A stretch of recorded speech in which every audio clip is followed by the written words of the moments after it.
Happy Sunday sa tanan mga kaigsuunan.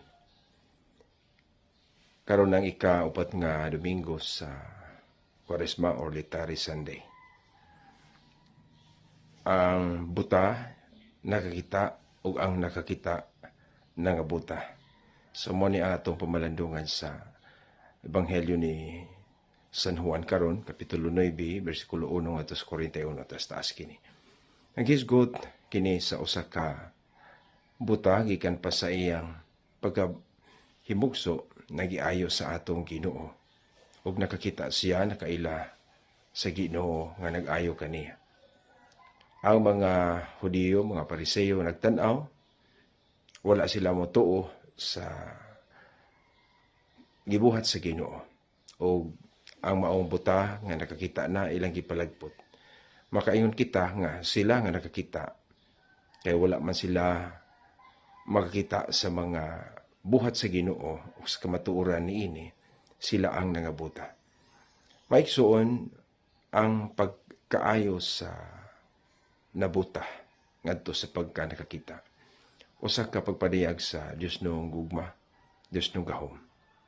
Ug sa dihang nakakita ni kining maong buta, nahimo siyang matuohon sa Ginoo. Apan ang mga tao nga nakakita unta, sakto sila ang pananaw.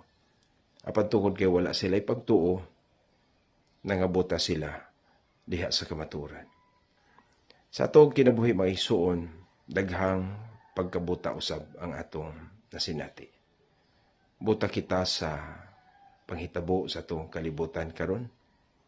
Buta kita tungod kay wala nato makita kung unsa ang sakto ug angayan nga prinsipyo. Miani si Kristo nga mao'y mipabuka sa mga buta. Sa samang paagi siya ra gyud ay ang makahatag nato saktong pananaw. Mabitaw nga si Kristo nagbilin sa ayang simbahan sang dili naman siya kanunay mag-uban kanato physically o personally kanang makita gyud sa mga siya gyud ang personal. Iyang gibilin ang simbahan nga mauna usab ang atong giya aron dili kita maglakaw sa kangitngit.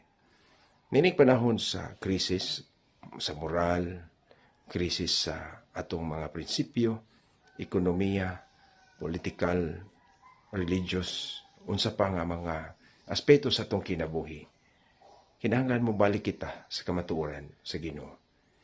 Ang atong simbahan isip mao ang lawas ni Kristo, si Kristo mang ulo, Kolosas 1:18. Mao nga kita nga mga sakop ni ining maong simbahan, ning simbahan Katoliko nga tinukod sa atong Ginoo, angay lamang yun nga maminaw kita sa atong mga leaders nga mao'y gibili ni Kristo. Kinsa yang giingnan ang mga apostoles, Lucas 10:16, ang mamati kaninyo mamati kanako, ang magsalikway kaninyo magsalikway kanako.